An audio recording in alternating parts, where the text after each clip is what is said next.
we go. It's a howdy, howdy, howdy. Welcome back to SciTrek, your sci-fi TV and movie channel. We were just waiting for the rock to go out so we could jam out for a few seconds there. Yep. How are y'all? Happy Easter, happy 420, happy holidays day. How are y'all doing? 420? What are you talking about? It is the best day of the year. It truly is. 420? Of course. You don't know you morons put the month first, don't you? What are you talking about? Yeah, you drive on the wrong side, you call football soccer, and you put the month first. It's idiotic. Keep it simple, stupid, you know? Okay. Why'd you put the month first? Because that's how you say it. Yeah. You're the only ones that do it that way. You're the only ones. Everyone else goes. We could say it's the 20th of April every time we say something, but that just, it's April 20th. Just cuts it in half. It's just smooth. Yeah. Nice. Alliteration. Yeah, we might say April 20th or April 20th or whatever, but then when we're writing it down, we don't go month, because we know what month it is generally. It's the day that you need to, but you go small, middle, large. You don't go middle, small, large. If bloody the bear woman Goldilocks went in, she starts with the little thing and then moves the way up. She doesn't start in the middle and go to the end and then start. It's stupid. Don't do it. You said the bear woman, and my brain went to Gwendolyn Christie from Game of Thrones. Why doesn't he fix the date thing? Actually do something worth doing. Idiot. Sorry, what are we going to talk about? Well, sir, I believe you had two wonderful videos that if y'all have not seen yet, chat, go check out Tachyon Pulse and their two videos on this. I've done another video that's upset people. Oh, the one from yesterday? No, the Dredd video. Oh, the Dredd. I haven't seen Dredd. I saw the Hopkins video yesterday. But idiots can't listen. Uh-oh. So somebody's kicked off and gone that I have said that large, middle, small. Yeah, do it that way. Year, month, day makes more sense than fecking month, day, year. Anyway, Interstellar is not awesome. It's stupid, right? Don't start me on that. How come the robots are big boxes and they walk up? No. Anyway, what was I going to say? They also got the math wrong on the time Judge dilation. Dredd we were talking about. Judge Dredd. So in the video, I was talking about how Carl Urban really wants to do it, and apparently he has spoken very informally to their boys directors. Is it Kripke? I was forgetting. And a couple and they've even pitched it to sort of Amazon to sort of go, would you be interested? That has gone from, and my video, I say repeatedly, I'd love this to happen. It'd be awesome. Mostly I talk about the film, the Dredd film, because I watched it recently. And I said it's very, very early days. I said that more than very, very early days. They're just talking about it, no more than that. Somebody got in touch with the guy that actually owns, the CEO of the company that owns the IP, and he came out and said, well, no, that's not true. And I said, well, what's not true? Well, it's not green lit. It's not happening. Didn't say that. Very carefully didn't say that. So now I'm having to put a thing up saying, will you please listen to what I actually say and don't fill in the gaps and go running off into the hills going, Jamie, well, then the YouTube comments would be as fun. For the love of God, it's not difficult.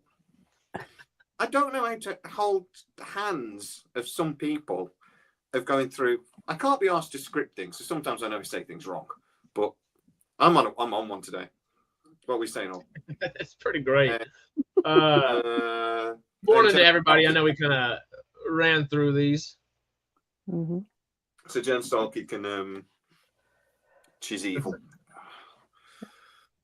Well, speaking of Miss Jen Salki, if people have missed those two Tachyon Pulse videos, which y'all should, of course, check out after this, will be the briefest of recaps. Obviously, Salki's out. Hopkins has taken back control on a larger scale. She has been blocking Stargate, which will be the thing that is obviously near and dear to our souls over here. I guess what would be the quickest rundown of how she has blocked Stargate, and that might spurn a little. Well, I'm not going to say, by the way, that she hates Stargate and was like actively trying to like block it. I think it's more accurate to say she just wasn't prioritizing it. Okay. So it seems that Mike Hopkins, just as Jen Salki got the job in 2018, Mike Hopkins was already talking to MGM about Stargate. And then they went to Brad Wright. Brad Wright started to do wrote his scripts and stuff in 2019. But then the pandemic happened. So Amazon were looking at getting Brad Wright's Stargate on Prime.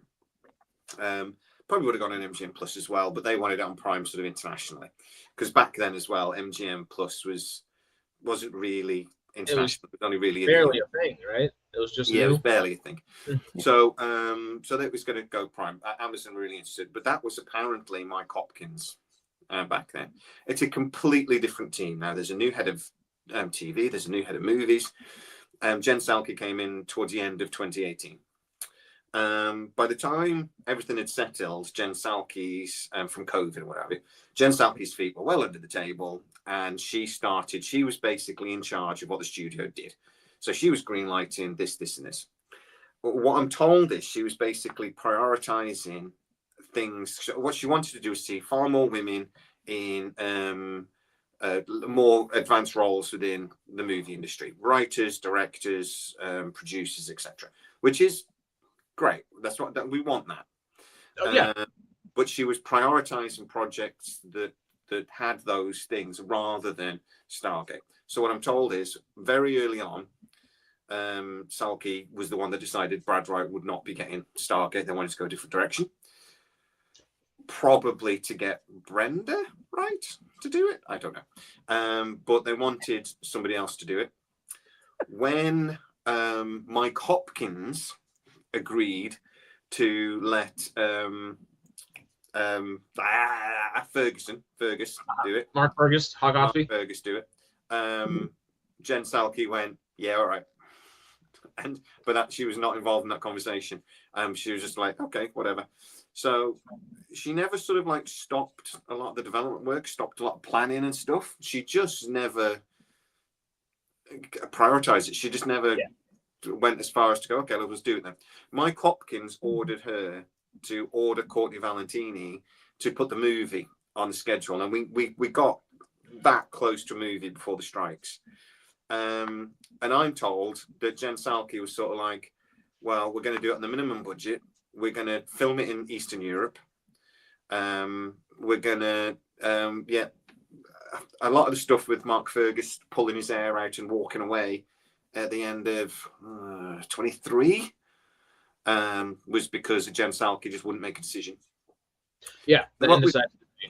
So what we're suddenly realizing is that all the stuff we've been talking about for 3 years and all the thing, it always felt like it couldn't quite break through that glass ceiling. I remember there was somebody in PR that I was, they're brilliant to be fair. I still get to talk to them a lot, but now they work more, they still do some stuff with Amazon to be fair, but they work more with Warner Brothers now. But they were telling me that, look, that we were screaming, we want to announce this. It was the anniversary of SG1. Let's announce what we're planning it. Let's announce it. And they were never allowed. They wanted to do a big thing at SDC, San Diego Comic-Con, sorry. And they were never sort of given the green light. So they were doing this work and they were telling me, look, I think there's an element of it that's through frustration of nothing happening. I think they were talking to people like me and others to try and get something out there, sort of thing, because they were just like, nothing's happening. We're doing stuff, and nobody's signing the bit of paper to say go, sort of thing. Light a fire where they can. Yeah, and it turns out Jen Salki. I don't think there's a surprise either that now Salki's gone, they're signing projects like He-Man was Mike Hopkins. They pushed for Highlander. Apparently that was Courtney Valentini signed off on the thing, but it was Mike Hopkins again that said, yeah, let's do it. They've just agreed to do, or they've just took on the thingy, the robots that guide you and things. Not wrong. Summit Rising. What's it called? Pacific Rim. Pacific Rim. Oh yeah, the TV show. Sorry, Rising was a sequel. Was a terrible sequel. So they're taking on the Pacific Rim prequel series again. And the guy I was talking to yesterday that was telling me that she was the one that blocked Brad Wright. She was the one that said, we want something. We want fresh blood. How many times did we hear that at the time? They want fresh blood. Apparently that was Salke. I was talking to them yesterday or Friday, and they were just sort of saying, look, these 3 projects, they would not be happening under Salke, not in a million years. She would not have gone. She particularly apparently He-Man. Apparently she was furious when Mike Hopkins sort of took away. That was one of the reasons why she lost her green light powers about a year ago. Mike Hopkins sort of stepped in a bit more and said, right, I want final word on things now. And basically gave her 12 months. But then Bond was the thing. Deal. Yeah. Bond killed her. You can't cost your company £1 billion and keep your job. No. So, off the only people on the planet that can make it at the time, like to have to go spit like but it's just it's as I said, I'm not going to sit here and go she's the anti-Stargate, I hate her, or she just didn't prioritize it. She just thought other things were more important. There's some project that she'd push for the novel rights for. I can't remember. It wasn't fantasy, written by a woman. Not Wheel of Time. No. Wheel of Time, she apparently is quite heavily responsible for them. Yeah. Lord of the Rings was more Mike Hopkins. He signed off on that. That was really agreed before she took over. Wheel of Time was her fault, but Citadel was her big thing, right? Citadel apparently was her baby. And they've just cancelled the 2 spin-offs. And apparently season 2 of Citadel was, if they weren't contracted to do it, they wouldn't be doing it. It's just they've got a deal with the Russo brothers, and it would cost more to get out of it than it does just to make the show. So they're just going to make it, but there won't be much more. But they were able to get away from the spin-offs, so they got out of them. But it's just they're going in a different direction currently. And my video said no more woke, which was a bit clickbaity, if I'm honest. But the point is really that Salke had this. It's an agenda, really. I don't know what to call it. She had a crusade that she wanted to do, and I think it's a good one. I think it was something to get more women in the industry or whatever. But projects like Stargate suffered, and Bond suffered. Talking about it being just content and her wanting to change the James Bond character because he was a misogynist, and she wanted to do something that was a little bit more family friendly. No wonder Barbara Broccoli went, they're effing idiots. Yeah. And,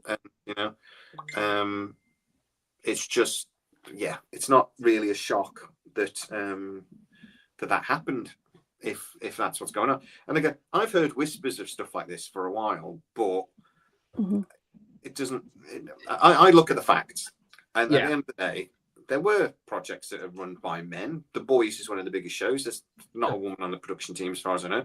I'm sorry, the top executives. There are production teams. So there was. She wasn't. It's not like she was only doing it. So I look at it and thinking, I'm not sure it's fair, but the way it looks at that, she was prioritizing those things and trying to push for those things that that met what she's talking about and what Carnival Row. I just noticed in the things. They did cancel Carnival Row, but that was more. Just they got the last season through and they just did it.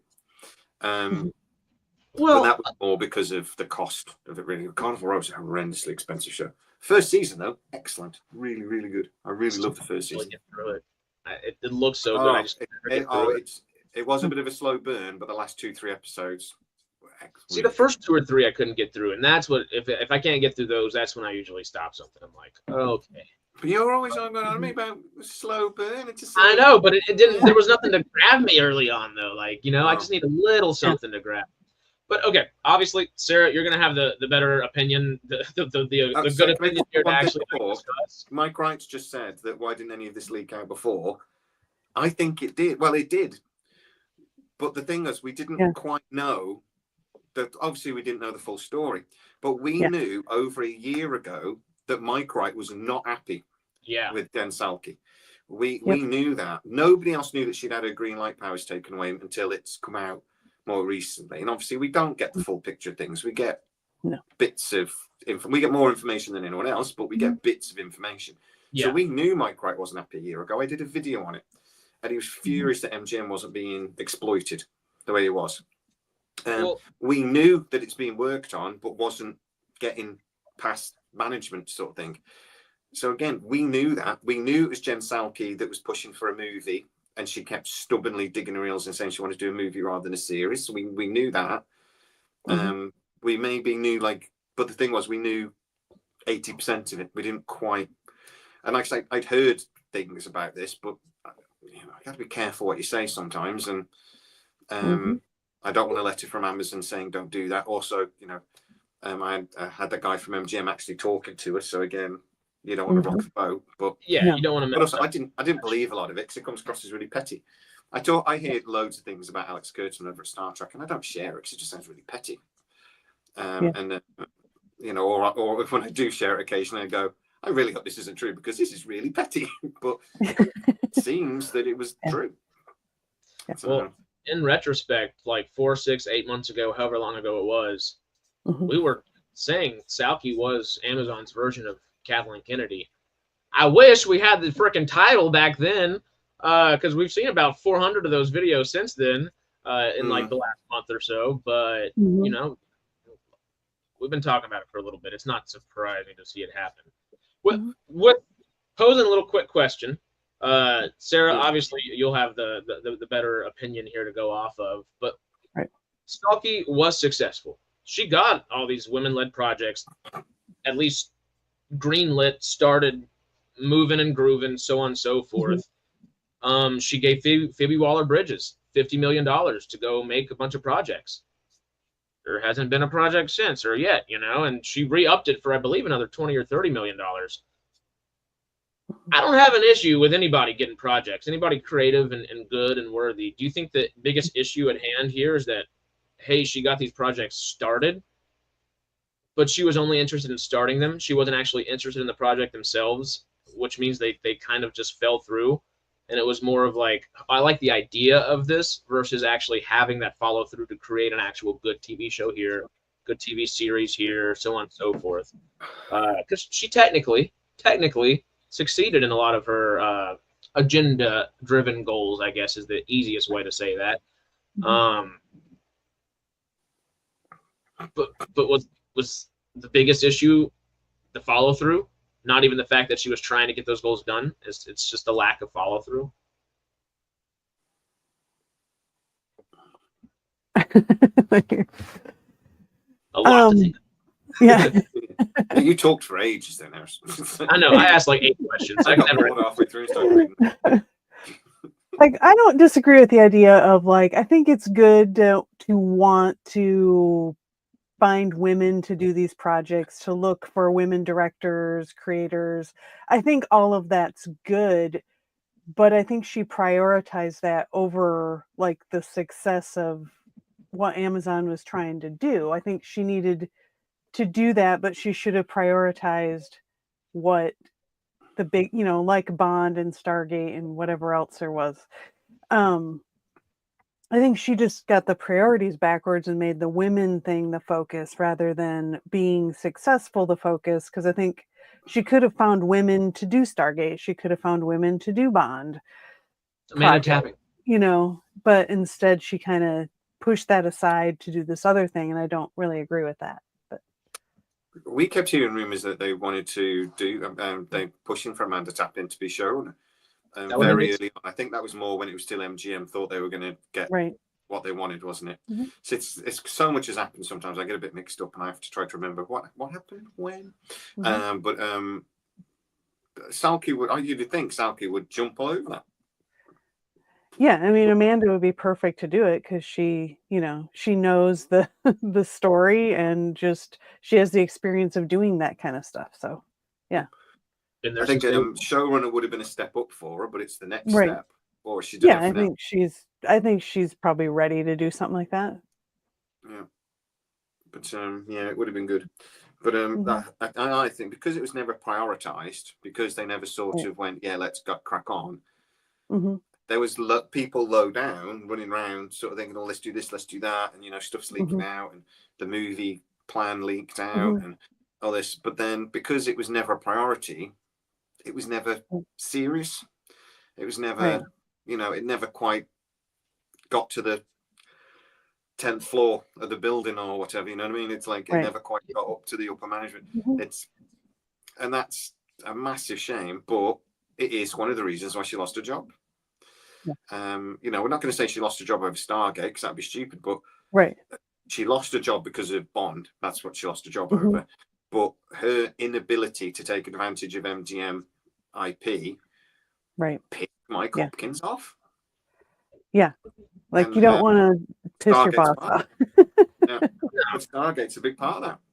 Stargate is one of the biggest things, but she never got anything on with RoboCop, another massive part of the MGM. Well, and what's the most important thing that she missed? Oh, yes. Stargate. Legally Blonde. Legally Blonde, of course. Blonde. Well, that's a female Dredd-led project that would be perfect for that kind of what she was envisioning for the studio during her time. As executive producer and appear a little bit and what have you. That keeps changing what they're doing with that. So I think it's a TV series prequel now, isn't it? Yeah. It was supposed to be a movie, but that keeps changing. But again, I think one of the problems is Jen Salki didn't seem to be able to make a decision. Mike Hopkins can. Mike Hopkins will go with something and then he sticks to it even if it turns out to be terrible. But one of the things I've heard repeatedly about Jen Salki is she flip-flops. She won't make decisions, and then she'll change her mind. And when she gets a bee in her bonnet over something, apparently she just runs with it.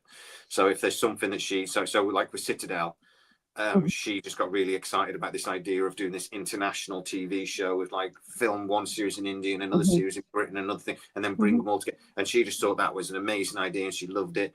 Then they got the Russo brothers on board and she's just like, this is incredible. And then, that ended up costing them. I mean, you think the Rings of Power was a waste. At least it's got numbers. At least the first episode of Rings of Power is the most popular TV show they've ever had. It's got hours, people do watch it. I still haven't watched the second season. Can't be asked. But Citadel, nobody watched it. It was bad. Apparently, the first 3 episodes did okay, and then it just went into the cellar like a bomb. I turned on the first episode and turned it off pretty quickly. Yeah, it was just didn't seem. I watched it. There just wasn't anything real original about it. I mean, it was beautifully shot. I mean, I guess the acting was pretty good or whatever, but it wasn't anything you hadn't seen before. I mean, the idea of making it international is kind of a cool idea, but it didn't have enough of a unique something to make it work. It didn't feel like there was substance. Yeah. It was just a show that's been done before, but with more money spent on it. Yeah. It was like but it wasn't even quite movie quality. At least you can say about Lord of the Rings, it's damn near movie quality the way it's made. I always thought the first 2 episodes in a movie theater, and they looked amazing. Yeah. Well, the first episode of Citadel, I'm watching it go, and then they were doing that skiing thing down the hill, and it's big, and those good, and I'm watching this thinking, okay, yeah, it's big, it's very ambitious, but it actually doesn't look great. It's like not. They were going for cinema quality. They were going for this, but they didn't quite do it. It was a little bit too much. It didn't work. No. And again, it lost the crap. But actually, weirdly, the 2 shows they've just cancelled did really well in their home territories. What's called Love Bunny or something, or Bunny something. They had an interesting name. Weird title. It did really well in its home in India. It apparently did really, really well. But that got cancelled. And they're just going to bring elements of it into Citadel. So they're just sort of like, oh, well, we'll just bring it all into one season, and I think that Citadel is going to be a nightmare. That second season, I know it's going to be a hot mess, I think. But we'll see. You remember whenever Citadel was coming out the first time, we were really excited about it to a degree because Salke was saying, or at least it seemed like, that, okay, well, Citadel's out there. This seems like the baby, but it might be a good way for Stargate to approach things as well, because Stargate is an international kind of brand. Everybody from different countries doing different things. You could have those shows, and we talked about that being a really cool idea. I remember Jen Salki talking about it on Dial the Gate, and she chatted with us about it on about how that seemed to be the future and how much it made sense. And I'm just like, 100% that makes sense. Do a show set in India, going through the gate, whereas the Stargate Command American series is sort of like the hub, and you could do, you could have a channel one set in India following the Indian team going through the gate and what have you, or or China. You got 1 billion people live in these countries. It's like you want set in China that goes through the gate, but it's still set around with the events of the thing. And then people, you'd have to try to watch the Chinese one with subtitles, or the Korean one, or whatever. But people are a bit more willing to do that nowadays. Oh yeah, people will watch these things and they'll watch it dubbed or with subtitles, whereas maybe before they wouldn't. And was it South Korea's got the second biggest moving or most profitable industry, only behind America at the moment. I think I heard last week, or is it just maybe just for Netflix? But they're absolutely killing it. Well, I mean, think about it wasn't necessarily our favorite show, but it was still a pretty good show. Was that Godzilla King of Monsters last year, and that was essentially half Japanese and half American or English, whatever, because it kind of was global spanning. Do that. Say, hey, we obviously want our core audience that has been watching this, have some of the show in English, and then put it in a new territory and have that go back and forth and have it kind of interweave that story. Language has always been such a huge part of Stargate. It makes sense to kind of. Sorry, Modest Traveler's just made a good point there, actually, that using this is one thing that using AI for is maybe not the worst thing. You could run it through an AI thing, and it might look a bit weird in places, but you could use AI to basically redub it for the UK. And particularly if you filmed it with that in mind. I don't know if there's techniques for making it easier when you then run it through the AI, but you run it through AI, release it in the UK, release it in America. And as I said, it might look a bit Superman in bloody Justice League, but that'd be okay. Yeah. Well, okay, Mike Wright and Video Game Trader right here both love some Stargate, but don't want to read subtitles on a TV show. Would that AI thing work for y'all, or like that Godzilla King of Monarchs? I think that whatever the Monarch, whatever the show was called, I think it's King of Monarchs. I just said it weird. It doesn't sound right to me. That wasn't. Not Godzilla -1, no, but not that. No, the Monarch, King of Monsters or something like that. That's it. It's Monarch King of Monsters. Yeah. Thank you. That was going to drive me crazy. Okay. What Video Game Trader and Mike, would y'all, in that sense, would y'all be okay with watching a TV show that was half in one language, half not? Yes, double work would be a great. I wouldn't mind. That's the thing is, got to remember as well, this wouldn't be the Stargate show. This would be an extra thing. So we would have our Stargate show every season of the year. India would have its show, but the nice thing would be that they could be interconnected. So if you then want to go and watch the Indian show and read it or have the AI or whatever, you can. But if you don't, it's fine because you've still got the proper show. And it's just a way for the franchise to make money. It would make a crap load of money. You make one for the Chinese audience where there's 1.5 billion people that will watch it, and they're more likely to watch it because it's for them. Right. And you can have little crossover episodes. That'd be cool. But it's not the sort of thing that maybe you would have to watch to understand what's going on. It would be, but it's really just a business model to make more money, if we're honest. Because I mean, it's an international market now. Those Chinese peasants that JD Vance are all talking about, they've all got tellies now, and they watch TV. Yeah. So it's just makes sense. And we've been seeing it for a while with Chinese investment in movies.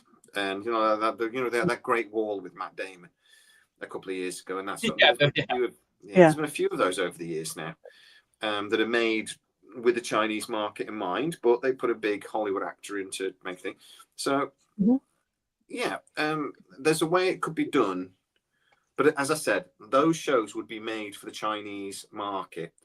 Us watching it would be secondary if we want to watch it. And to be honest, if it's a Stargate series that is as good a quality as the one we get in the US from the US, I should say, and it sort of is interconnected with it, I would watch it. And if I had to listen to a bad dub or whatever, I'd watch it just to see what happened. I wouldn't maybe get as excited about it, but it's not for us, if that makes sense. But it would mean the franchise would make a cackload of money, and at the end of the day, we want that because we want more. If it doesn't make money, they won't make it. So to the original thing too. You might be able to expand to a different category of or quadrant of folk and bring everybody back in, or bring a separate group of people that might not have watched it prior to it. Most recent example, which still is amazing that it did numerically better than Daredevil, but Agatha all along when it came out, that TV show's not for everybody. That's definitely not like your core superhero audience. Is not like that show's not made for your core superhero audience. It's a wine mom show, it's a pretty damn good wine mom show that if you actually sit down to watch, it surprises you, and it definitely got a few more people that might not have watched it. I tell you what, Daredevil, that was freaking good. That is Marvel actually back to its best, and I can't believe the numbers haven't been great because I'm talking to the guys. We got to do an afterthoughts on this one. It's the best thing they've done in bloody years. It's amazing. So, I am so happy those strikes happened when they did, and they made it. They stopped production and went, I don't think we should do a She-Hulk spin-off. I think we should actually do a Daredevil show. And and they did a Daredevil. They did a proper show, and thank God they did that. Oh, just so I'm in agreement.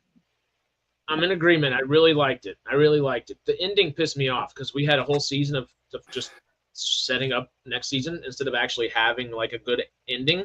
But the thing that it's not a hang up because I actually do like it, but I've heard a lot of people obviously not like it as much as you'd expect just from having a bunch of cool things on our TV screens for the last 2 months essentially. Where would you rank it amongst the other seasons of Daredevil? Because as much as I do like it, it is the 4th best season of Daredevil for me. No, I don't agree.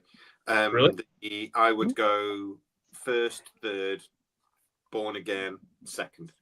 The 2nd season for me was a bit weak.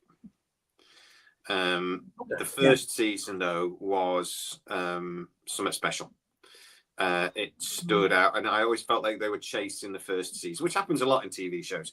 You get a new series, you get something they throw all their best original ideas. That scene where he's going down the corridor and it's one hallway shot. That's great. We've never seen anything like that before, not on TV. You know what I mean? That was, I remember saying at the time that's movie quality action in a TV series. Jesus Christ. And that was, and they chased that since. The 2nd season wasn't great. The 3rd season was a lot better. I would say Born Again is basically on parody, on the same sort of keel as the 3rd season. And then the 2nd season of the Netflix was the weakest for me. But it's all opinion. There'll have been something in the 2nd season everyone loved. And you know what I mean? It's like, but that would be for me. I don't think it's the weakest, but it's not as good as the 1st season. Definitely not. Yeah. We'll save a lot of this talk for some afterthoughts because this will be a really good stream. But yeah, no, I agree with everything. Nonetheless, I don't like having maybe 10 minutes of a Daredevil suit when we're in a 4th season of a show, and this is 5 years after that. Whenever the last couple times we've seen him, he's been in like multiple different Daredevil suits and all this stuff. It was. I can see it's like you said. I'm so happy that I'm usually not happy strikes happen it was a good thing it happened in this case because it made them double back down, because you can see how this was just straight up a procedural crime drama originally, and it had zero action at all. Because there was very little action. And I was very happy that the action that was here was pertinent and very purposeful. Mm-hmm. But like you said, those hallway scenes that we've been getting the last few seasons, we didn't get one of those this scene. They tried this season. They tried to do that more in She-Hulk than they did in Daredevil's own show. I thought we got it a bit with the first episode when he was fighting Poindexter. Yeah, that's just so going up the thing and getting to boop, boop, boop, like, and that scene when he just went, feels like an afterthought, just because it's so focused on Foggy and everything happening right there. You don't actually get to see the Devils of Hell's Kitchen be the Devils of Hell's Kitchen in the show, and that's I still really love it. But that's just kind of like my singular hang-up so far. I have one or two big hang-ups with Sinners as well, and I really I haven't seen it. Just shut the fuck up. I'm going to go watch it on Wednesday. Is it good? Oh, good. I'm watching it Wednesday. So good. Like, is that like a horror movie? Yeah, but it's not scary. It's not scary. It's like a 1920s vampire, isn't it? But the vampires are not a massive part of it, though, from what I understand. Is it? The vampires are in a big part of it. They are in a big part of it. My biggest issue with the movie, and it doesn't spoil it, is why do you go to a dinosaur movie? To see dinosaurs do dinosaur things. Why do you go to a zombie movie? To see zombies do zombie things. Mm-hmm. Why do you go to a vampire movie? Mm-hmm. They're not pushing it really as a vampire movie, though, are they? You watch the trailers, you would not know it's a vampire movie. Well, no, I think the trailers specify it's a vampire movie. I think it looks like a gangster movie in the trailers for me. That's what I thought. When I first saw the trailers, I thought it was a gangster movie. And then I heard it was a vampire movie, only because actually I was chatting to a mutual friend, and he was sort of saying, "God, what are you talking about? It's a vampire movie." I'm like, is it? Yeah. Oh, right, okay. Vampire gangsters. Vampire gangsters, and there's a bit of a 1920s race relation thing going on. It's a heavy hitting thing, but it's not like the overbearing anything like that. It's done very perfectly, very aptly. Everything, the whole movie's done very, very purposefully.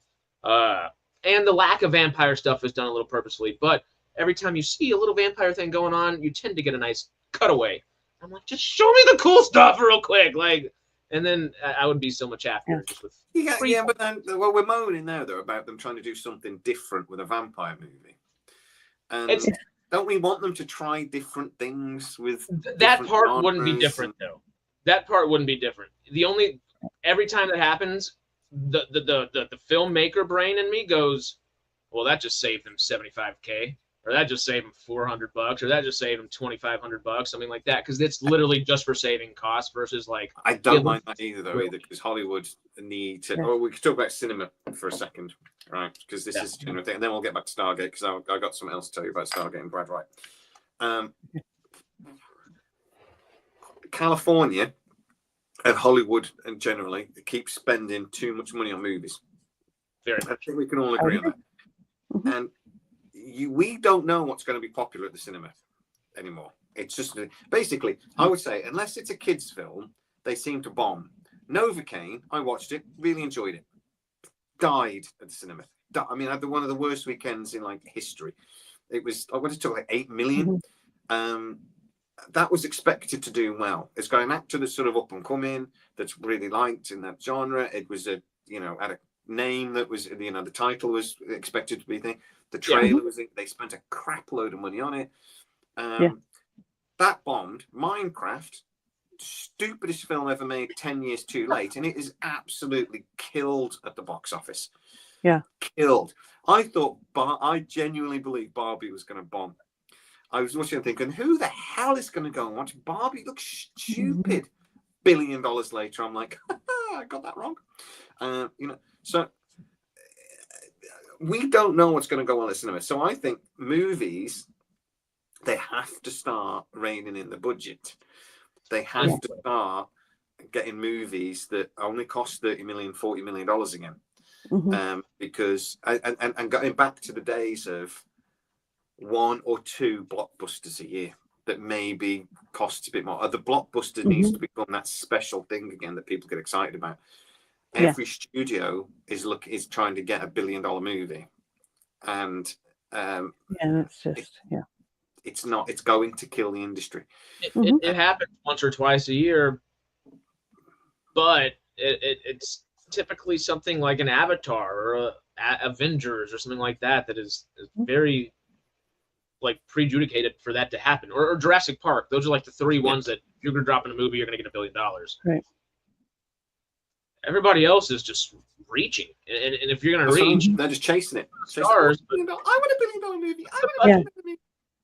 Oh, copycatting.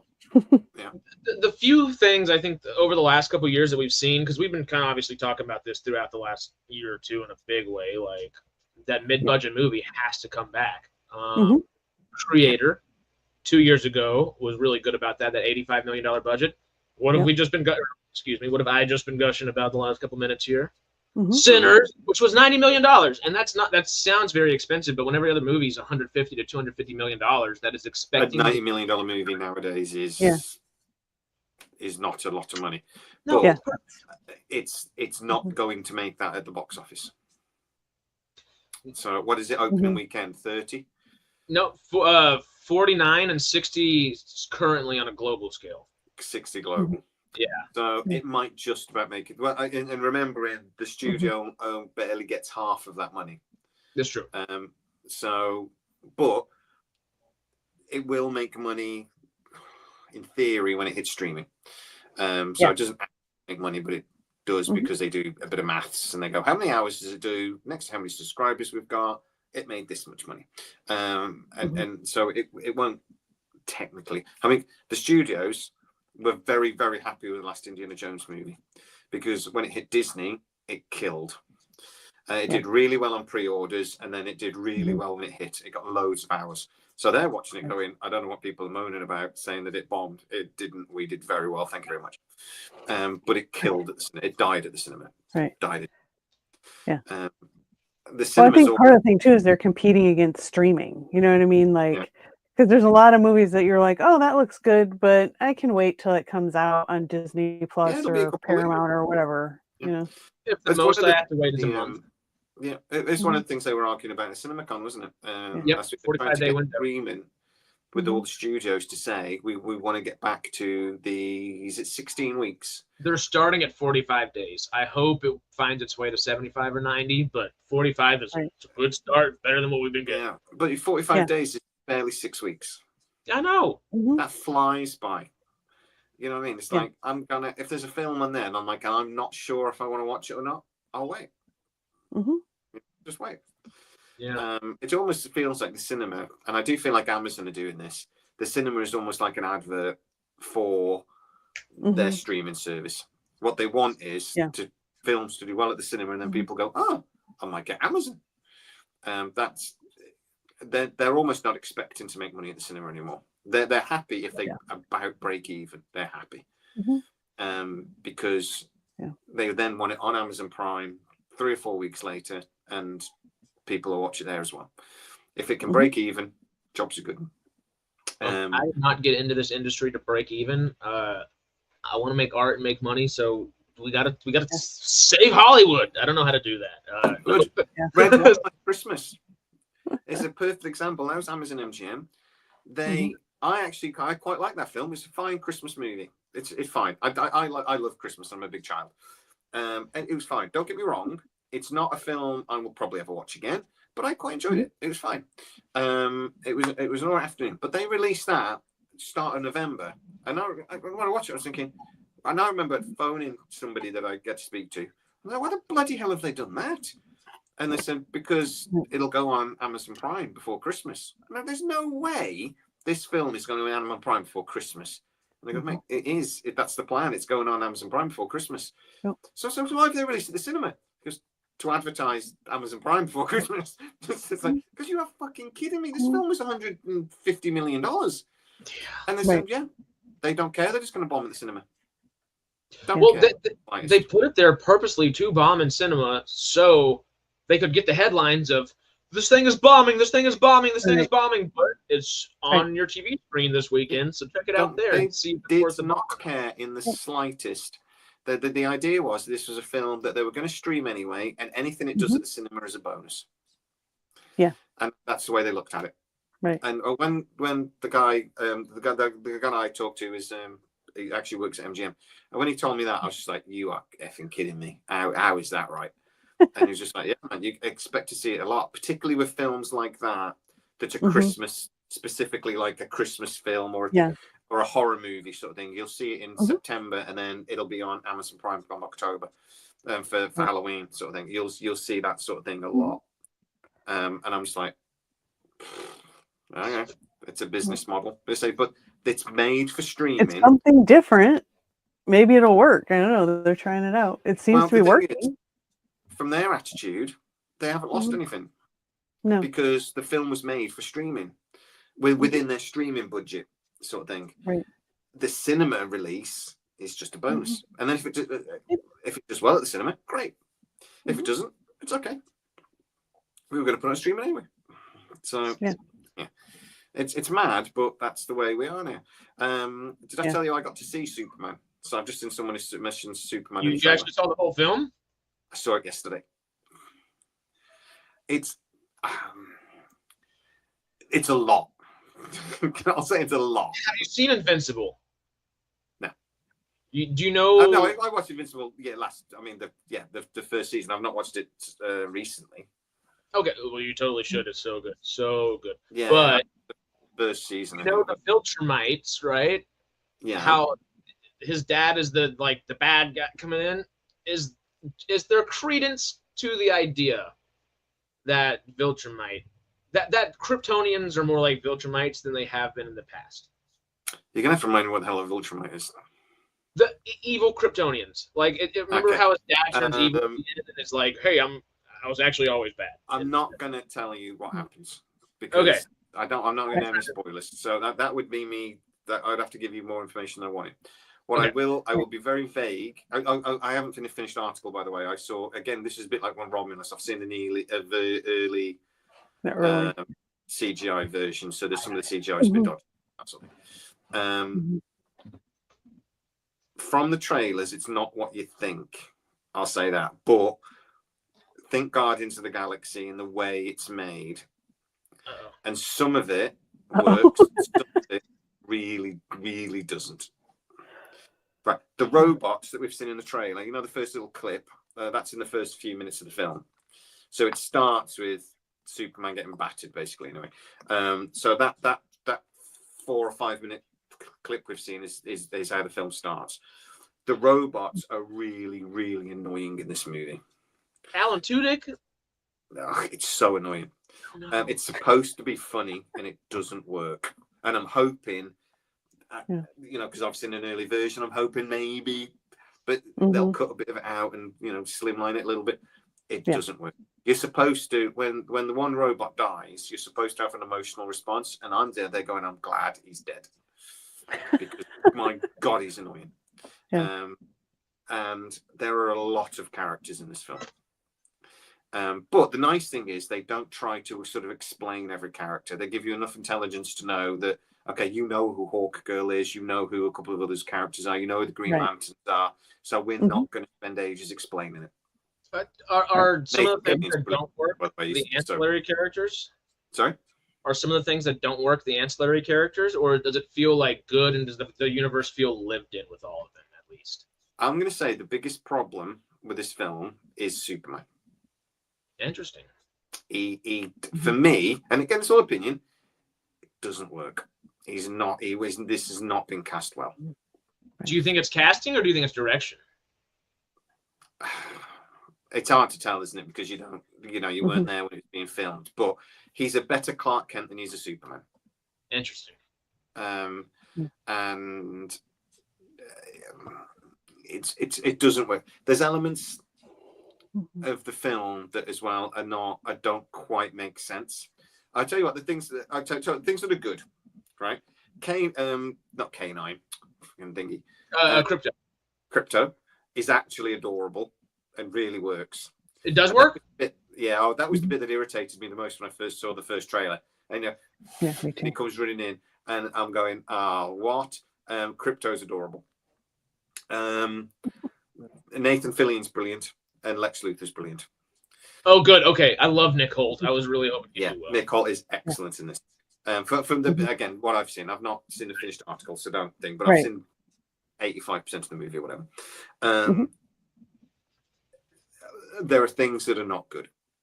There are a couple of the villains are not good, and it just feels like there's a lot going on. And I maybe would have preferred to build up to this a little bit, but DC don't do that. But if you liked Guardians of the Galaxy, you will probably love this film. Would you so it's more humorous? Yeah, there's a lot of humor in it. There's a lot of it's all very comic booky. It feels like you're watching a live action comic book. For right and wrong. For good and bad, yeah. The trailer didn't get me excited to watch it, but I don't know. Maybe I'm just so done with DC. It's just seems like they can't do anything well. But I think this is. I tell you what I would say. It's entertaining, and you will enjoy it, but you'll probably never watch it again. That's how I would sort of say it. Or if it's on the TV and you go, oh, it's that Superman from 2025. You might sit and watch it. And if it appears on Netflix in 10 years, you might sit there, well, I'll watch it. I quite enjoyed it. But you would not go out of your way to watch it, if you know what I mean. It's like, if this had been made 10 years ago, before Guardians of the Galaxy, I think it would have surprised people, and I think it would have killed. I think it would have done really, really well. It's a bit of a similar approach. Yeah, like I say now, though, I think been there, done that. Is this a character you want to be done this way? And I'm like, no, probably not. It's almost done tongue in cheek, almost. But it does work. It does work. But and you will enjoy it, I think. But it's not going to be plum pennies. $1 billion movie. Well, but before you answer that one, you don't think so? Okay, because this is the question that Tony just asked, a really good one as well. He said another victim to production by committee, or is it that, or does it feel too James Gunn? No, I think it's James Gunn. I think it's a James Gunn film. I don't think it's a thing by committee. I think he has tried to do a comic book movie in a comic book way. For me, I'm not sure that's the best plan, because movies are different to comic books and they should be done differently. There are bits in this movie, assuming they make the final cut, particularly Nathan Fillion's character, whose name has gone, I want to say Gus. It's not Gus. Green Lantern. The Green Lantern character. There are bits in it that will make you go, oh, really? He actually pulls like dad jokes. Well, he's a very abrasive character originally. He just seems a little specific character. Isn't it Garrett something, or am I going crazy? Oh, Gus Gardner. No, Guy Gardner. Guy Gardner! Oh, sorry. There we go. Guy Gardner. So, he's in Batman Brave and the Bold. I was going to go. I love Nathan Fillion, and he's brilliant in this. He is very comic book accurate, but bits of it will make you go, oh, fuck's sake. But, it's the thing. But I actually think it'll be, I think you will enjoy it. It's just a lot. And yeah, you'll come out of it going, that was a lot. But entertaining. But it is entertaining. It's more entertaining than it is sort of like thought provoking or anything like that. Though it's not. It's not. That. It's entertaining. It doesn't have the Henry Cavill era seriousness. No, God, no, not even a bit. But I think the main problem with it is this. I think they've miscast Superman. That's so interesting. Yeah, but it's kind of hard to follow Henry Cavill too. Well, yeah, but I got to the end of the film not liking him, and that's it. Really? I don't think it'll make $1 billion. I don't think it will. You think it'll be? I think there's already been too much negativity towards it aimed at it.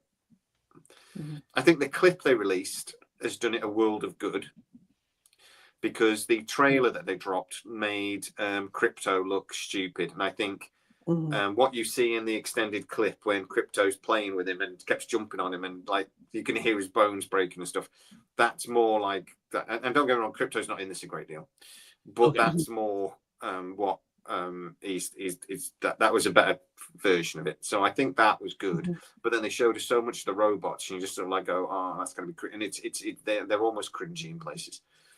So it's just like, because you can kind of I haven't seen the final version. I haven't seen the final version. So you know these things fine differences, cutting the odd word out here, cutting the odd line out here, and they can make a massive difference. They try things on set, don't they? And then they get to the cut, they didn't quite work. They cut it out. Yeah. I was watching Sylvester Stallone talk about Rambo. He said it was a 3-hour movie, and they tried to, when he released Rambo, they tried to buy it back. Sylvester Stallone and the guy that is like his producer friend. They tried to buy it off the studio and burn it because it was so bad. They cut an hour of dialogue out of it, and it became one of, Oscar-winning great movie. Yeah. Editing and the fine-tuning in the edit can make a massive difference. So let's hope it does. But, yeah, editing is huge. Do we know what the runtime is? Because the version I watched was nearly 3 hours. I think it's like a 2:45. I think it was about 2:40, the version I've seen. The version I've seen, though, doesn't have any credits and didn't have any opening. 2:20. Scene. So it'll the version I've seen have was something 2:40. Okay. Yeah, the version I've seen was 2:40, something like that. So there'll be a lot cut out of the version I've seen then. Aye. Well, hopefully that fluff is cut down and it ends up being a good movie. I'm less excited to see it after what you said, but now don't get me wrong. I know. I want to understand. I actually enjoyed it. It is a good film. Definitely go watch it in the cinema because it is a popcorn film. Right. But afterwards, you will come out and go, "Oh, I see what Jim was on about." you just will. A little less excited, but now I'm more intrigued. If that makes sense. Now I'm like, I will be back in a minute. Guess why? Guess why I need to go for a second. Go on, guess. After drinking all that beer, I don't know. Well, this is my third. Might be why I started off in such a rant at the start of the video. Back in a minute. Okay. I like that, Tony. Because whenever he's back, we can jump on a little bit more Stargate, of course. But to try to Stargateism. No, let's not go on that again. Just for those that don't know, you got to go back last Wednesday and learn about Stargateism. We're starting a religion. Ish. Yeah. We'll figure it out. Maybe. Probably not. I was going to add a title under my name, but it wouldn't let me do it this time for whatever reason. Really? Sometimes it lets me and sometimes it doesn't. I don't know why. Anyway, doesn't matter. Well, the thing I was thinking about, just to bring it back to Salke to try to veer us back to the Stargate conversation. Like the Jedi religion in the UK? Precisely. That's literally what we were going to go off of. He saw it last night and was just in it. That's all. He has connections. Yes. Sorry. As I started to make my cat's right here. Yeah. Thor. Oh, God. Salke. Jennifer Salke. Now that she's no longer the head of everything in the way she is, do you think that being back down in that creative level, that producer and director's kind of level, will help her actually get some of the things she wanted to do done? Well, now she kind of has like, hey, I paid Phoebe Waller-Bridge a bunch of money. Let me go produce something she's doing. Like, do you think this opens the door for her to actually get the things done that she wanted to get done in a more manageable and meaningful way, maybe?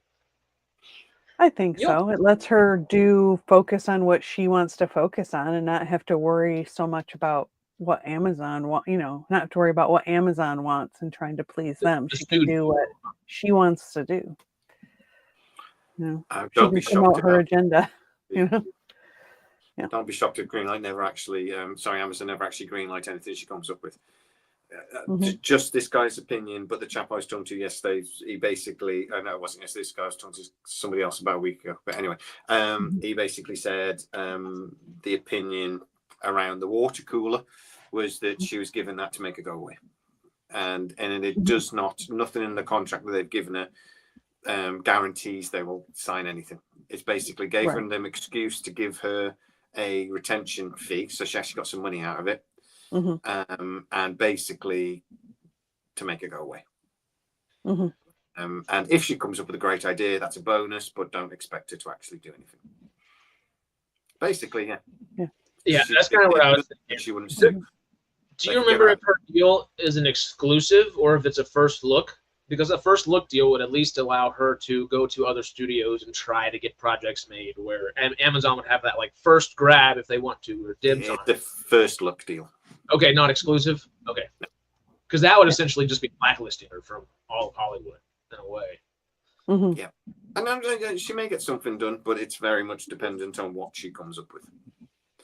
So we'll have to see. But I think the general feeling with people that have worked with her is that she's actually a very good producer.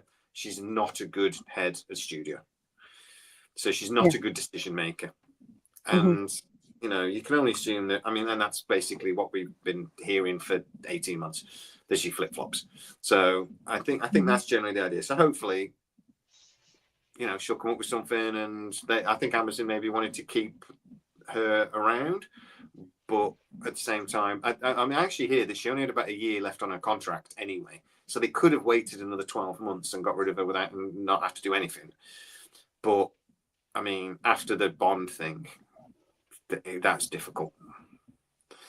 So you say, okay, you're a good producer and you're a good creative person, but you are not a good manager. You need to go do something else. Yeah. So, well, it's a trifecta. Like, Bond is obviously the easiest thing. That it's hey, that is our moneymaker. That is why we bought MGM. That is like the purpose of all of this, essentially. Yes. Stargate is your perfect number two. Like, couldn't have a better number two. That sleeping giant is a sleeping giant for a reason. Like, it is poised to just jump off and hit the rails running. It can be Amazon's sci-fi franchise, like Star Trek is for easy. Like someone mentioned earlier, it can be their franchise. After Expanse ended, Stargate should have been like the natural thought process. And then, like we joke about, but realistically, the easiest project to get done. The most simple project to have done, Legally Blonde, has not been made yet. The simplest of all these projects. Doesn't have some giant world that you got to span around. Doesn't have some novels that you have to play with. Any crazy producers like the Broccolis that have been around and like, hey, this is our baby for the last 70 years. We have to like make sure it's well swaddled, you know, like. Just keep Reese Witherspoon happy and you're good. Yeah, and none of those things happen over 18 plus months, and it's just. I was always told there was 5 big projects they wanted to get done. They had to get Bond done. They wanted Stargate done. They wanted a RoboCop reboot.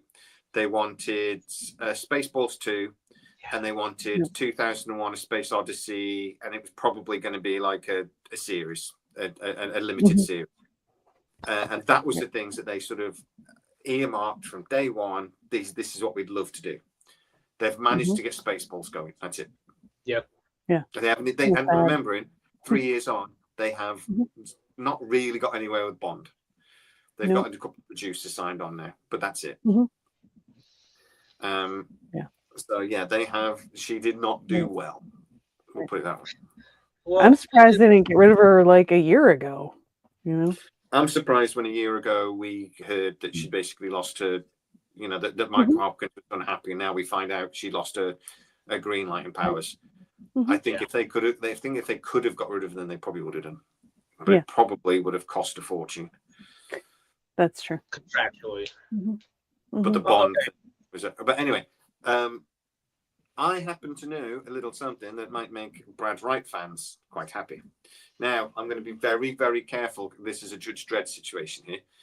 Do not tell anybody that I said Brad Wright has got Stargate back, all right? Because y'all heard it here first. I will come to your house and I will beat you. But apparently there was a conversation with some execs, and one of the questions coming from MGM Plus, and this is my MGM guy that's told me this, so it is true. They were asking to push up the train something. Why don't we just restart the Brad Wright project? It's there. It's sat there. We could do it. Why don't we just do that? Even if Mark Fergus runs with it, why don't we just do that? Right. And that has been asked. So I'm hoping Brad Wright's phone rings. Personally, that would be freaking awesome. But the conversation has been had, or it's been put out there into the ether. Right. We could just do what actually fans want us to do. And apparently that came How about from that? Gee, do what fans want. So basically, that's been our Mike Wright, who's in the Mike Wright in the comments can tell us that that's true because he was there, obviously. Said he's gonna go melt your Legos. Watch out. It's just great to get, you know, Brad Wright and Mark Fergus together. Put those two minds together would be great. Well, that's the perfect thing. It just feels like if they already have Mark and Hawk there, you've got your next people to herald things on. That seemed like your new age Robert C. Cooper, Joseph Malazzi in some kind of way, you know? Like, let Brad Wright be that guiding light for the franchise. He doesn't have to come in and be the new showrunner and do all this. I get it. He's aging to a degree, and he's not necessarily going to have 15 to 20 years worth of Stargate to toss in. Right. But he can start writing, and he's probably been writing for a little bit. And we all know he's got ideas, and we all know they're good because he's Brad Wright. So just come on, Amazon. Well, that's been the suggestion. If we don't know what we're doing, why don't we do that? I mean, as far as I'm aware, nothing has changed in that. The movie idea is on schedule, and it'll be the movie that we would have got 2 years ago, and it'll run the same, and it's on the calendar. They're just not sure when at the moment, but it's on the calendar. The expectation is that that'll get announced at some point this year, but as far as I know, nothing's changed. But you just don't know. And obviously, MGM Plus asking the question is thing. But you know, Mike Wright from day one has been desperate to get this on MGM Plus. And 2 years ago, the plan was Amazon were going to push MGM Plus, and that was going to be there's this bolt-on thing. And Amazon's idea was, okay, Amazon will be where you come to watch all of these other things, and you can get Disney Plus through us. You can get things, but MGM Plus will be a big thing. And then start of last year, the credit crunch hit. Not the credit crunch, sorry, cost of living crisis hit, and they just sort of went, no one's going to do this. No one's going to have 5, 6, 7 subscriptions. So they cut the MGM Plus's budget, and it's been limping along ever since. Freevee going is indicative of that they just sort of went, this is just, it's not happening. It just doesn't work.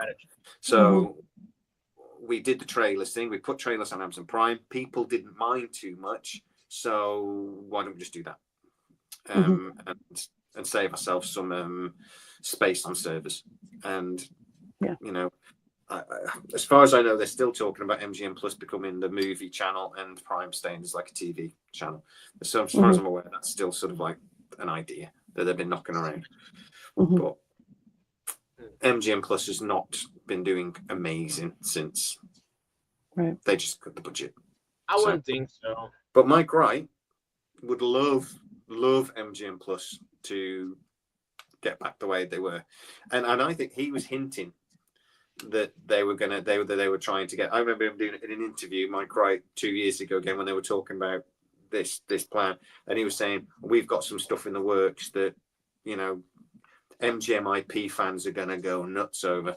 And I was told at the time he was talking about Stargate, but it never happened because the world. Well, Salke and then the world. I think at that point they were pushing towards a TV series, but then they rotated back to movie. They did go movie. Okay, maybe we'll think about a series. Nah, fuck it, let's do a movie. That's basically what happened over the last 3 years. Right. If you simplify it significantly. So, a bunch of yelling here, trash cans being thrown across rooms here, some yelling over here, some yelling over here. Maybe now that like sort of the log jam of Salke's out of the way, the things will start flowing here, hopefully. Mike Hopkins seems to be way more able to make a decision and stick to it.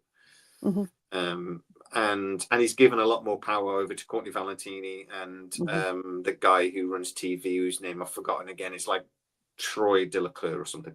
It's not that, but it's I forget his name, but Mike, nobody listens to you. Mike Wright's actually very well respected within Amazon MGM. He's kept his job as the top of MGM, and he's got other roles within Amazon now. He's very well respected, but he does get a bit frustrated occasionally. Understandable. But Jenny Stiven talked to us about this, and so she's always told me, and it's what I've always been told. There's basically an internal conflict going on, and there's and it basically saying to traditional MGM people and Amazon. And Amazon have always gone movie. This would be great. And MGM have gone Stargate would work way better as a series. And basically, there's been this constant argument, and obviously we've been hearing rumors of it for bloody 3 years. Right. And MGM have always, the MGM side of things, Mike Wright and his team have always pushed for a series on MGM Plus. And they've had whole meetings where they've brought maps and graphs, things going, look at the data, look, make a series, people will love it. And then Jen Salki's going, interesting. And let's make it a hard reboot and really piss people off. Apparently, the thing was as well that Jen Salki was just like, let's just do a hard reboot, it's easier. Mike Hopkins was the one sort of saying you can't do a hard reboot. So they compromised, and the movie that we may get is like a hybrid that's neither a hard reboot nor a continuation. It's a movie that exists within the universe and could be a continuation, but they won't actually reference anything that happened in SG-1. That's not reboot. Yeah. Well, no, it's just not even that. It's just going to be a story with characters we're familiar with, right? I mean, Stargate universe story, but doesn't have any legacy characters and doesn't reference anything that ever happens in any of the TV series. It's a standalone story, standalone movie. So it's like saying not technically a hard reboot. It is a soft reboot, and it'll be all new characters, but it's not technically a continuation either. And then I think the thinking is, we'll see how it goes. And I was like, oh, for fuck's sake, just do it. So I'm hoping that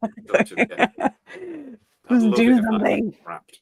Yeah, I'd love it if I got scrapped, but we'll see. Hopefully, it'll go to the cinema. It'll break even. Everyone will be happy, and then we'll get the TV series afterwards. Yeah, crossing all the fingers again. I had this dumb thought while you were saying stuff. You said SGU, and I was like, everything's called like the Marvel Cinematic Universe, DCU, DC Universe. We can't call the new Stargate stuff SGU. So is it going to be called SGCU? Or are we going to call it the Stargate Cinematic Universe? And that almost made me want to say Stargate Command Universe. That's what I thought you meant. The C was command.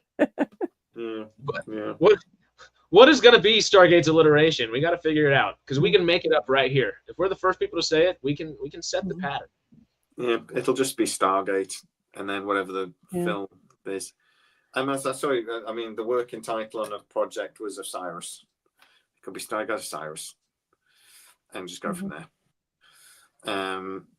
The script that's being worked on at the moment, that's the working title. Stargateism. The new religion. Yes. The DJCU, Daniel Jackson Cinematic Universe. Yeah. Why not? Just James Spader and Michael Shanks just hanging out the entire time. Yeah.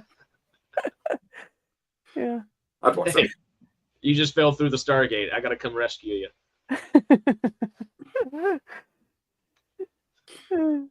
The journey home. Well, we've a lot of good talk so far. Y'all watched anything interesting this week? Anything out of the usual outside of the Daredevil season finale, of course? I've watched the first season of Severance and loved it. I'm just about to start the second season. Very much. My God, the first 2 or 3 episodes required concentration. I was going to pinch myself to keep watching. Don't go to sleep. Don't go to sleep. It's good. It will get good. I promise. but because my God, they were boring. But it has got good. I'm enjoying it. What else did I watch this week? I've watched a couple of old movies. I tell you what, I watched. It's not a sci-fi movie, but I watched a movie on Amazon last night that I'd never seen before. It's an old action movie from the 80s. And I'm amazed it was allowed because they don't use prosthetics to make the one guy look Chinese when he's not. Wayne. And I can't remember what it's called. Unarmed and Dangerous, it was called, and it was the character's name.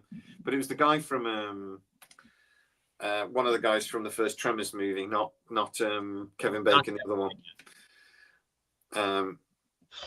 So did y'all see that the Tremors rights have reverted back to the guy that made the original Tremors?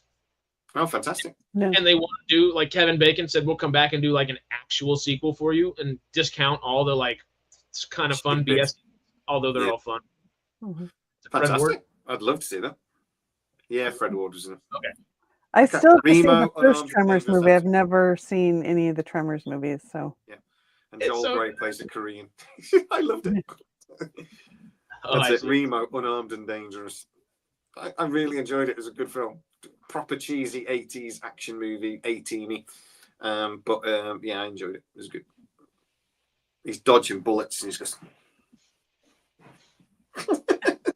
It always looks so silly unless you're in a Western movie, and then it looks so cool because it's just like, oh yeah. It's just perfect. That's why. Oh, and I watched Superman, obviously. Yeah.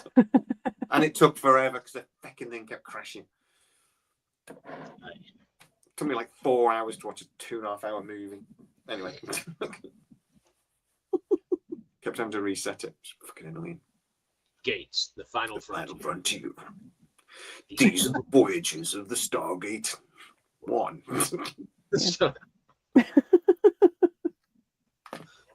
Well, I watched Daredevil finale and I started a rewatch of The Last of Us because I know the second season came out, but I've started a rewatch of that from the beginning. Well, I didn't even see all of the first season, so I'm just rewatching the whole series. Hopefully I'll be caught up on that soon. And there's something else I watched, but I can't remember. I think I already said I rewatched all of Andor to be ready because that starts this week, right? So no, I bet I watched the last episode of The Last of Us just to remind myself, and then I watched the first episode, and it was good. I enjoyed it. It was. I haven't started it yet either. Yeah, it was all right. I'm looking forward to Andor though, but I'm with you. I'm going to have to watch at very least watch the last episode just to remind myself. Mm-hmm. There's a lot of recap videos on YouTube too. You can watch those. Yeah, that's good. Those are handy. Mm-hmm. Yeah, somebody's dragging something outside. It's loud. Hello. It's okay. I've had cats eating plants or fighting the entire time. What have you watched, Harris? I mean, Old Cocker Spaniel. Well, looks a bit like a spaniel. I saw Sinners and Warfare. Warfare, I meant to mention earlier about the cheap budget because that cost $20 million to make, and it was amazing. It's not, obviously most people across the globe probably don't want to go see a movie about the American military on a very specific mission, but nonetheless, really good movie. Saw The Accountant 2, The Ballad of Wallace Island. Accountant 2 was awesome. I saw Accountant for the first time the night before. Mm-hmm. I love The Accountant. Such a good film. I'm looking forward to this. So yeah, those were that. Accountant 2 was really, really good. Saw that, then Sinners, both in 4DX, and those were both a lot of fun. I guess so Pride and Prejudice, the 50th anniversary edition. And then rewatched the last episode of Invincible last night. Finished Daredevil. Finished 1923. And last with 1923. I found it really boring. It's talk about a slow burn. This season is a very slow burn. Bothered with and it's sad. It every single time you have the opportunity to get the absolute, excuse my French, but complete just your shit rocked and kicked out of you. They take it out of you in 1923. They're like, yeah, this ain't the 21st century. No happy times here. Like, it's intense. But besides that, saw The Studio. And it is so good. Have y'all started watching it yet? No. No, I'm trying to catch up on other things. Is it thing on Apple? It's at the studio with Seth Rogen show. Yeah, Joe Rogan. Yeah, not Joe Rogan. Rogan Josh. That would be hilarious, but Rogan Josh. No, I'm thinking of that. Anyway, okay. I'm here all week. Try the deal. yeah, I think Sarah, you would really enjoy the studio as well, but Jay, you would get a kick and a half out of that show. You'd really like it. Literally, I've only heard good things. I've heard somebody quite say it's the best comedy in years, and I've been watching Severance. I've got to watch Leverage is back, so I'm going to watch Leverage tonight. And then I got to stay up late to watch the hockey. Because it doesn't start. I think my game's Battle of Ontario. Yeah, Battle of Ontario. Yeah. Speaking of sports, Ted Lasso. Started Ted Lasso, and I really like it. Oh, I love Ted Lasso. Sarah, you might have to explain to me in ice hockey why what offside is. I've read the rules, and I still don't understand it. Yeah. I feel like an American watching. I keep reading it too, and then I think, oh, I have it, and then I don't know. I don't get it sometimes. You just take the puck across the midline, and I'm like, well, why is it offside? I don't understand. Why he didn't pass it or anything. Maybe I've got football offside in the end, and I just can't figure. I think I've got all the other rules of ice hockey. I just can't. I'd have to refresh my memory to exactly say. I just kind of like know when you see it. Kind of ready to go. Yeah. Maple Leafs. Come on, Maple Leafs. Like being a Yankees fan. I mean, whatever. And if they don't really have a good reputation of making it past round 1 or 2 anyway, usually. So. Yeah, but the Senators, I don't know if the Senators can beat them. I think they'll probably. I think we'll get past the first round, but then just see what happens next. But yeah, we won't win it. The longest run in history will continue. Well, it's been 32 years since a Canadian team won the Stanley Cup. So.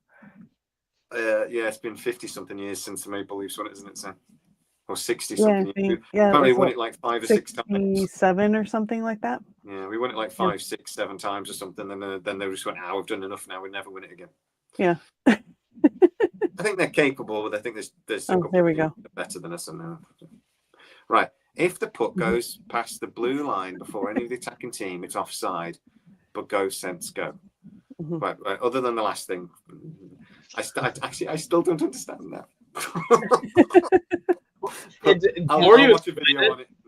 I love Ted Lasso right now because every episode he's just like, so how the hell does this offside things work? It's pretty great.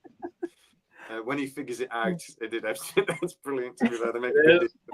How he figures it out. Yeah, I love that. Too busy writing my book to see a movie right now. The story is Abraham Lincoln fighting aliens.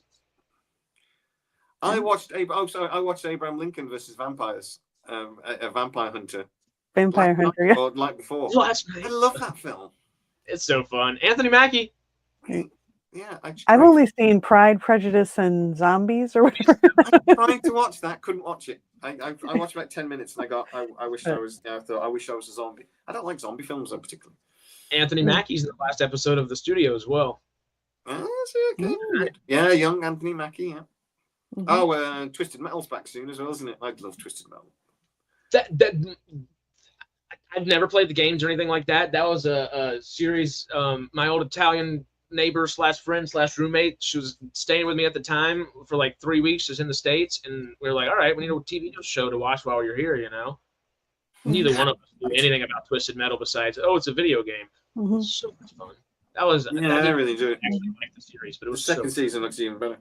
Yeah, I'm looking forward to that. All right. Well, we're about an hour and a half in here. You about ready to wrap her up? Yeah, I'm hungry.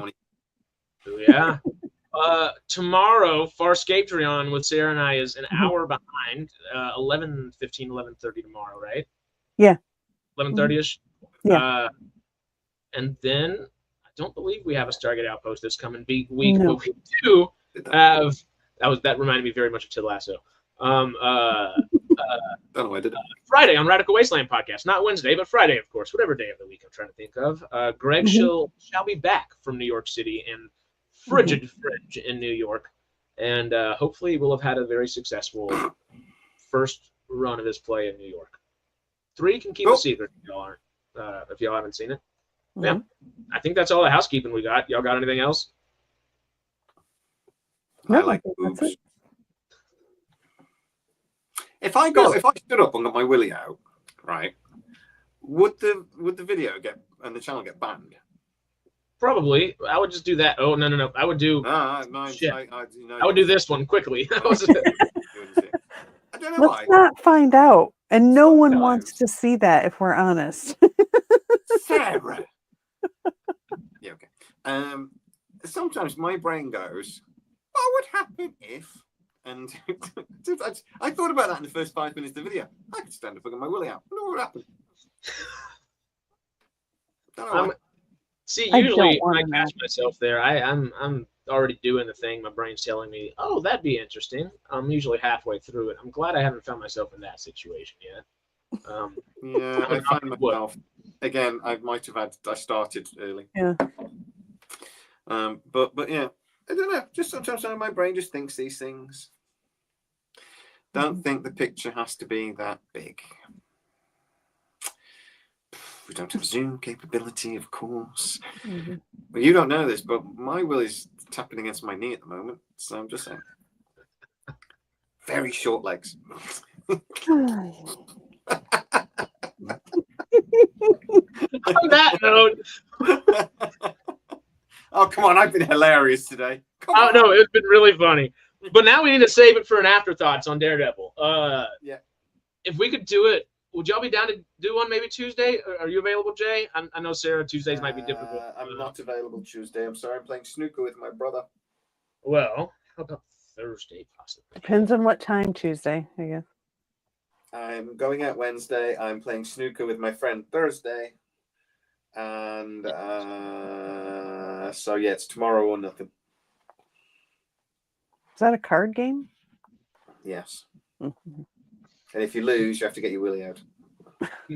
It was based on pool. Whatchamacallit, Ted Lasso says it sounds like a cookie. It does. If you're really nice to me, I'll tell you what the game Last Chicken in the Shop is. I'm actually very scared to. I don't know if we want to hear that one. It's terrifying, but it's the best game in the history of games.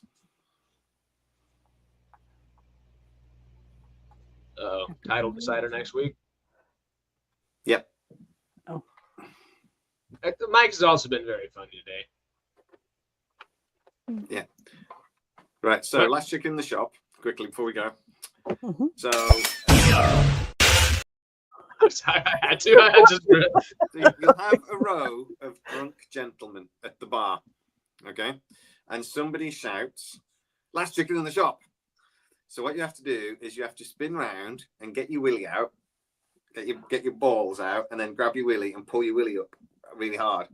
And then your balls look like a really skinny, like unedible chicken, raw chicken.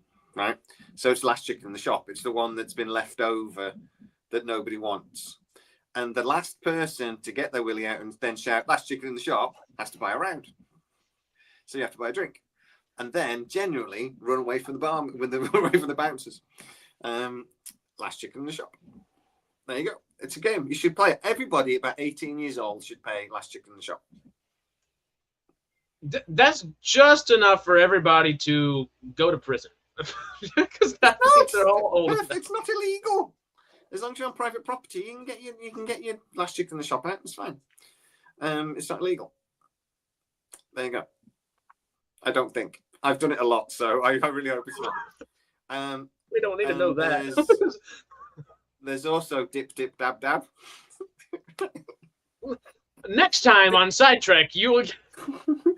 Dip Dip Dab Dab is you have to go up to a table full of people with your willy out, and you have to try to get your willy in somebody's drink, right? While talking to them and distracting them so they don't see that what you've done is dip, dip, dab, dab their drink. And if you're successful, you don't have to buy a drink for the rest of the night. If you are unsuccessful, you get punched in the face. What happened mostly was that we had to leave because a very, very rare dip, dip, dab, dab. And the we also used to play beer roulette, or sometimes called knob roulette.